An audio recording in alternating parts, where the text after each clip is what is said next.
Siamo in compagnia di Simone Pederiva, campione di mountain bike. Ecco Simone, com'è nata questa passione per questo sport, per la mountain bike? A che età hai cominciato? Ho iniziato circa 5 anni fa, quasi per caso, perché mi sono trovato con degli amici a guardare le biciclette così e ho iniziato a pedalare in compagnia, poi ho iniziato a conoscere gente nel settore del fuoristrada e da lì mi sono buttato in questa esperienza che appunto mi ha dato grandi soddisfazioni. Ecco, parliamo delle soddisfazioni a livello personale. Ecco, qual è stato il momento, il punto più alto della tua carriera a livello proprio sportivo per quanto riguarda sempre la mountain bike? Per il momento sicuramente è stato il vestire la maglia della nazionale nella Coppa del Mondo in Germania e spero non sia l'unica cosa che mi aspetta.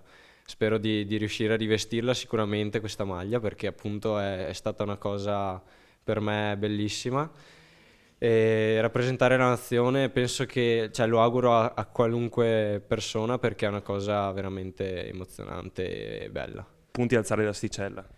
Allora, sicuramente il 2020 è iniziato nel migliore dei modi perché ho chiuso il campionato italiano nella nuova categoria al nono posto e adesso inizia la stagione di mountain bike a breve, quindi sicuramente ci sono molti obiettivi stabiliti. Farò il percorso degli internazionali d'Italia, quasi sicuramente tutte le prove, quindi viaggeremo un po' a Pineto, a Teramo e dalla Valle d'Aosta. Sicuramente l'obiettivo principale sarà sempre il campionato italiano che sarà a Bolzano in Val Casies.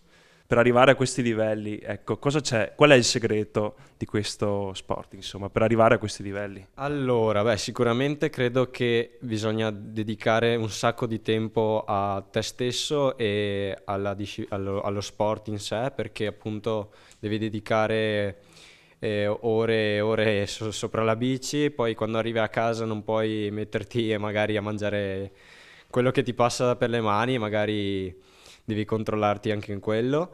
E poi devi credere tanto in te stesso perché se inizi a dire non ce la faccio, sei spacciato perché non vai da nessuna parte. Quindi devi credere in te stesso e dedicare tanto tempo.